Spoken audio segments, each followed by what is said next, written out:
dividend and growth investors. It's a new week and have some more dividend checks coming in.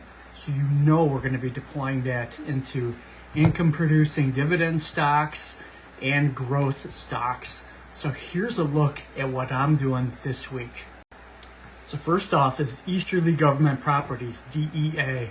This is a real estate investment trust that I've been building a stake in over some time, last many months. 7.7% yielding investment. This is down about 34% over the last many years.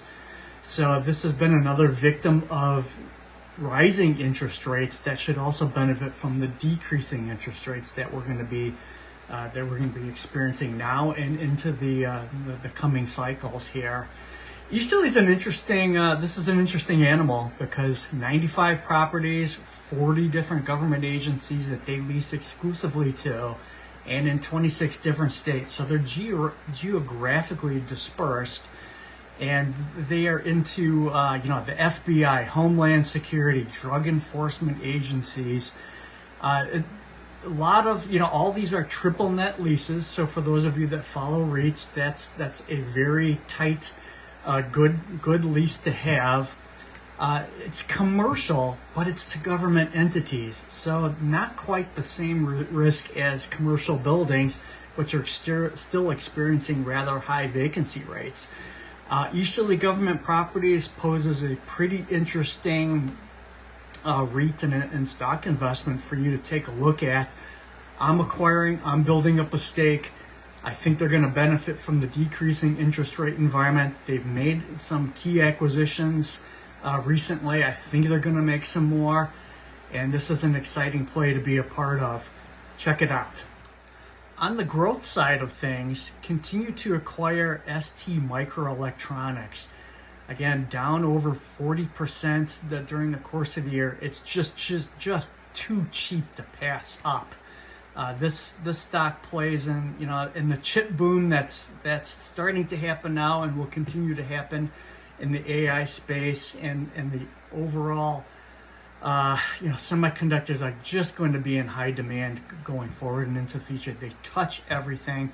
ST Microelectronics, which we discussed in a prior episode, hits on all these areas, and it's too cheap to pass up at this point in time. I suggest taking a closer look at it and acquiring your stake so you can benefit. Again, down 40% so far this year.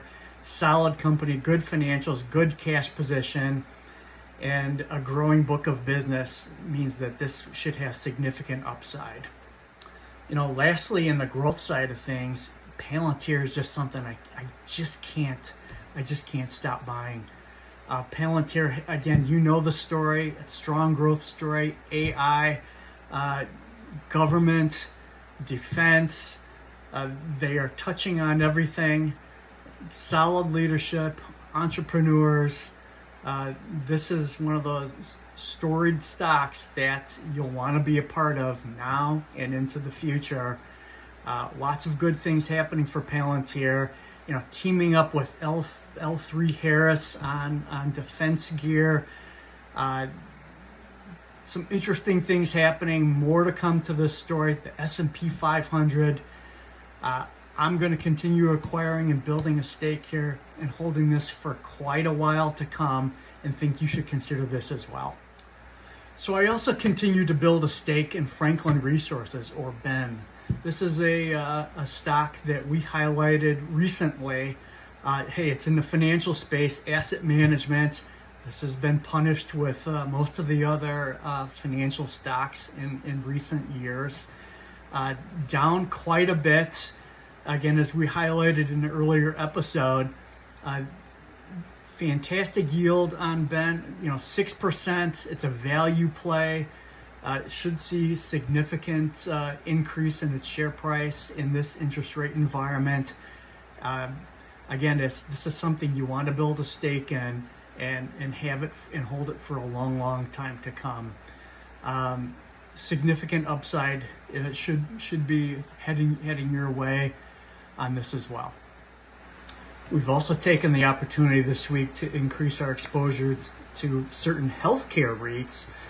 We've highlighted one again in another recent episode, Community Healthcare Trust, and then another one, Global Medical REIT. So these are two well-paying or distributing real estate investment trusts that you'll want to take a look at as well.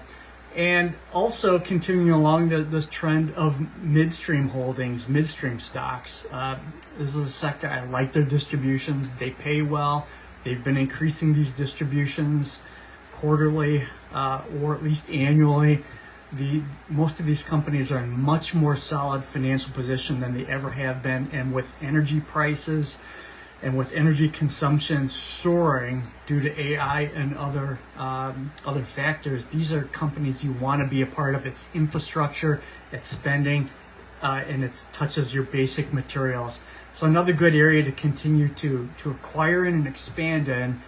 And you should check out some earlier episodes that we have to get some insights to this. I guess some future days and weeks, the things to think about that we will touch on is Archer Daniels Midland, CVS. I like the chemicals, Dow, LyondellBasell. I want to see Dow and LyondellBasell come back a little bit. They had a little run after the interest rate decrease, and I think if we catch a moment where they pull back a little bit, it'll create an even better buying opportunity. But these are strong 5% plus yielders in Dow and LyondellBasell. And then ADM, Archer Daniels, this is something that touches the entire food chain. You can't miss having a position in ADM. It's still way undervalued. And then CVS is again, a company that we've touched on earlier that you'll want to be a part of in the future as well. More to come on all those, but remember, keep saving your money to invest, not to have cash, but to invest in companies. You need to be an owner in some of the best companies that are out there and grow your empire.